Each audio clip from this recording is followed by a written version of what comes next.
So overlay is a combination of different data layers, and both the spatial and attribute layers are combined.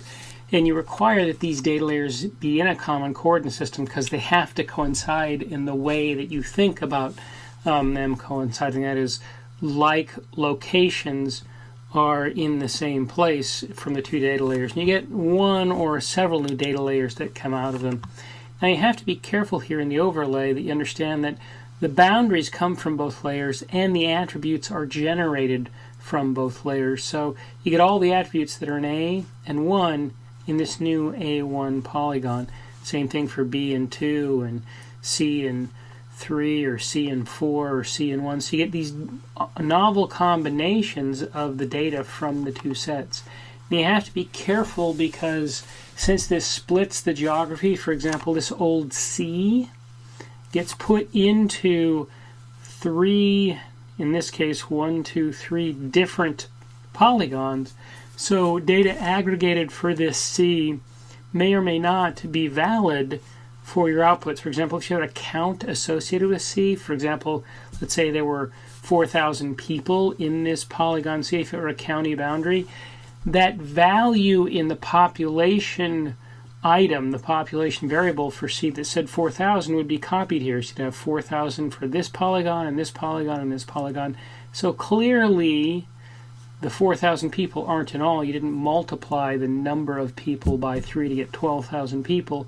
So that was 4,000 based on this original polygon. Any other attributes like the name of the county or maybe a density variable, so the number of people per square meter, would be the same for all of these. But you have to be careful and evaluate the data that gets copied in the creation of these new synthetic polygons, that it's still valid. So count data especially you have to be careful with. Now, you typically do this overlay so that you go to the lowest order or smallest type of output. So I have point and polygon output. It usually results in point output. So I take the values from the polygons and graph them onto the points here. So I have 5 observations, one corresponding to each of my 5 input wells in this location, and I'm putting the county that those wells reside in from the county data layer. You can't go the other way for a number of reasons we'll talk about later. So you can do this overlay, often polygon and polygon, but sometimes point and polygon or line and polygon. The other kinds don't happen very often, although they can, point and point or line and line. Now, raster overlay can also be performed similar to vector overlay, and it's typically applied to nominal ordinal data. It doesn't make much sense for interval ratio, so you don't want to overlay a number with another number if those numbers actually mean something like the temperature with the precipitation. You typically will overlay categories, warm areas with high rainfall areas, so you will reclassify the interval ratio data to nominal or ordinal. And it's a cell-by-cell process, so you have to have typically the cells aligned and of the same layer. You have to be careful in some systems because if the number of combinations in the overlay is too large, it may truncate, or some systems automatically increase the capacity of the cells. So you might go from 8-bit to 16-bit data or 24-bit data to get the number of combinations. But you do these overlays then and get another output raster. And typically in something like this, you'll A's and B's, with A being an Navarre loam and B being a Cecil clay for a soil type, you'll overlay them with a land use and you'll get a number of combinations. Now all the combinations might not occur. So there are 3 types. By 2 types there would be 6 possible, but here it seems that we only have 4 of those combinations. And we get the attribute values associated with each of those cells. So conceptually it's very similar. Now again, you can in some systems overlay raster layers when they have different orientations and different cell sizes. Typically the system automatically resamples to get the same orientation and applies some rule, like the ones nearest the center cell are combined. Usually you want to do this by yourself beforehand so you can make those decisions before you do the overlay. So you want coincident or overlapping cells in all cases.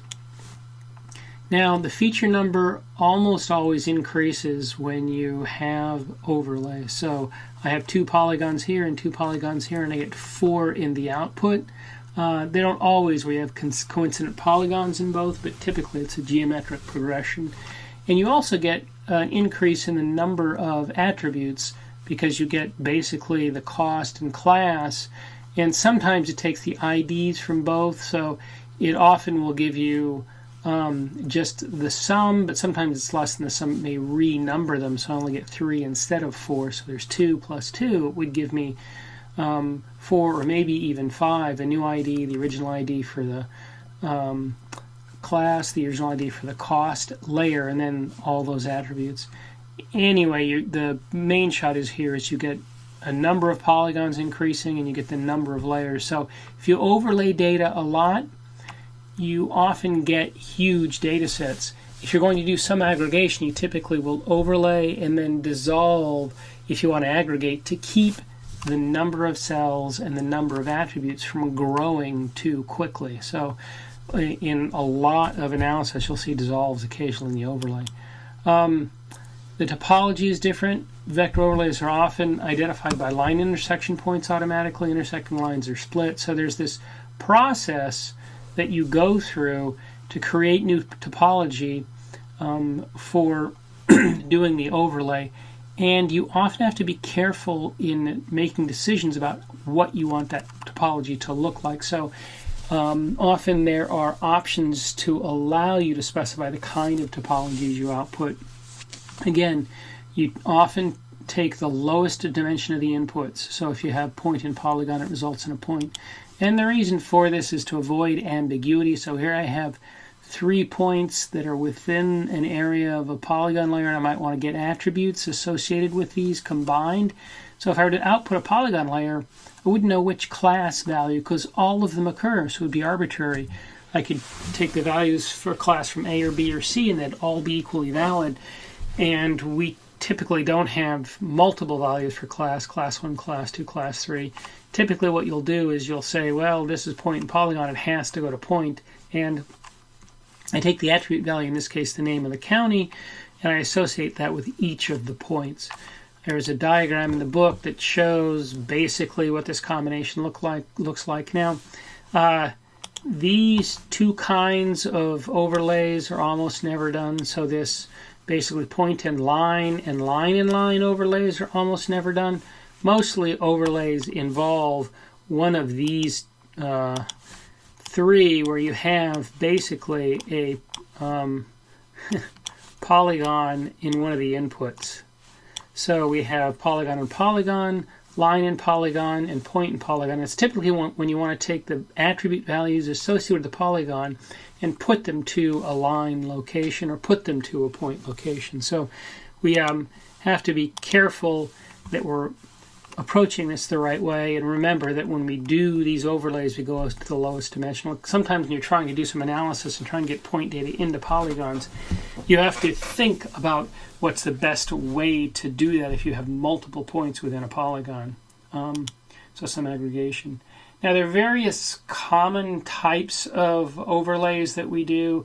The 3 most common sort of subcategories are clip, intersect, and union. Now you can do all of these, the intersect and the clip, by doing a union and then doing selection and deletion. So some systems have clip, intersect, union. There's another one called an erase. And some systems just give you the union, and then you can use the selection and deletion to produce the others. So a clip basically has you identify a clip coverage and a target layer. So you have this bounding clip layer and a target layer, and it just basically cuts the polygons in your data layer associated with the clip layer, but only keeps the information and the attributes for the data layer. So you don't build the attribute table larger with the attributes associated with the clip. You don't keep any of the geometry outside. There's an intersect, which basically is a kind of like the clip, except that you maintain the information in the common area. So we have a clip boundary and an intersected data layer, and when we use the bounding layer on the intersecting data layer, you keep the attributes for both, but only in the common geographic area, the area where both sets of data exist. So out here, where we have information in this data layer, we don't maintain any of the information, we throw it all away, but we keep both sets of attributes and both sets of geometries where they intersect. Finally then, there is the union, where you keep all the geography and all the attributes. Now in the area outside of the first layer, out in here, there are no values, there are null values. So in the table for this output, you will have basically no values out here for the attributes that are associated with this first layer. They get null or zero or hash or some sort of value, but you can keep the information everywhere.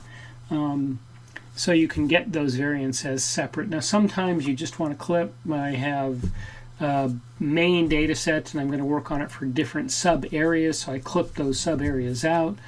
Sometimes I want to do an intersect because I have two data layers and I only have an area of interest where they coincide, and sometimes I want to do a union because I have a study area and I want to do all my analysis over the study area. Now overlay takes a long time in vector domains because you have to do a lot of line intersections.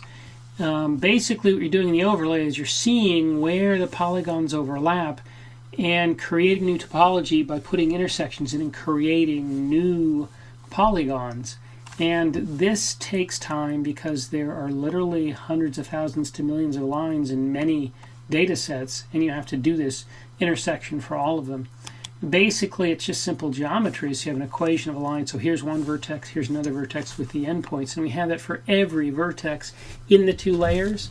So for every vertex pair, or every line segment in one layer, I have to look at every other line segment in another layer and see if they overlap. And we can do that by defining from the endpoints the equation of the line, so I can calculate the slope, and I get the equation of the line here. That's this line, and then the equation of this line, and then I can see if they intersect by basically, from the algebra you learn hopefully in middle school or high school, we set the two equal and then solve for the x and y points to get a potential intersection point. Now this is a potential intersection point, it might not be an actual intersection point, because you might have a line like this where they would potentially intersect at a location, but they don't, and so there's typically a test for the bounding boxes of the two lines, and to see if the intersection point is within the bounding boxes of both lines. And if it isn't, so here would be in the bounding box of one line but not the other, then the lines don't intersect. So you have to do this for every line segment. You can see how that would take a long time. Now there are ways they shortcut these. They can actually look at the bounding boxes of the line and see if the lines intersect in the first place. Or if the lines have overlapping bounding boxes like these do, because one bounding box is within the other, there's a potential intersect. If I had a line out here, there'd be no potential that they intersect because the bounding boxes don't intersect. So they typically do that first. Then you can throw away most of the lines, but again, that takes time. This greater than equal to test on the maximum and min. And then you calculate the potential intersection point and then see if that falls within the bounding box of both. And if it does, then you know you have an intersection. So you have to do that for every pair that define a line segment. And then you have to say what's the interior point to identify the polygon and to see if it's a hole or if it's a real polygon, and what attributes should be associated with it. So the overlay basically has to do both of those things. Now it's line and line overlay just does the line intersection, and point in polygon overlay has to do basically just a point interior calculation, so it's fairly quick. And there's, in this case, an algorithm that just looks from the interior to the exterior, from the point to the exterior, if there's an even or odd number of crossings. So you'd get the point XY location and go in either a north, south, or east, west direction to outside the bounding box of the entire polygon. You can count the number of crossings of that line. So how many lines does it cross? So again, you have to do this line crossing calculation. A lot fewer, because you typically have a lot fewer points, but you still get a number of line segments to do the calculation on. So it's kind of slow.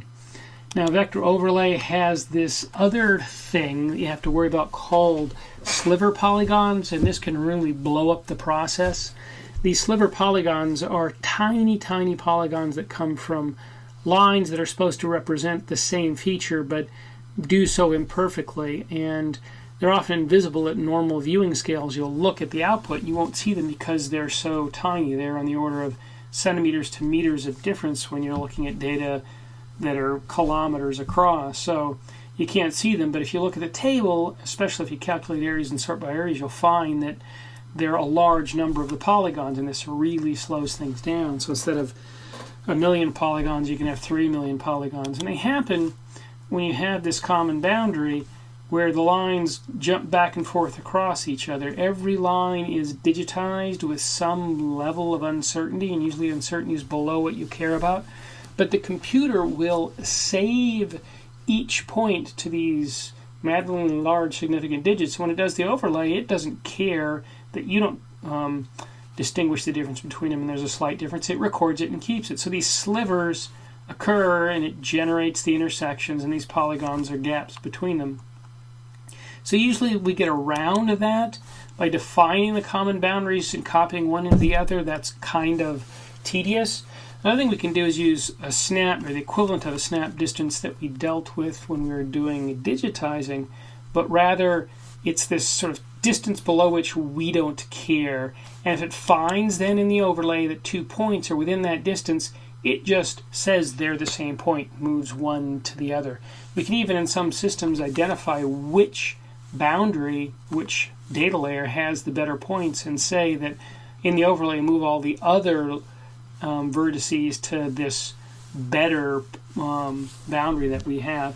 This will often get rid of 90% of the slivers because you specifically say that below 10 centimeters or a foot or some small distance, I don't care. Those are functionally equivalent for my analyses. And you make all these slivers, or most of them, go away. Maybe you might have to manually remove a few later. So that's typically how we deal with these.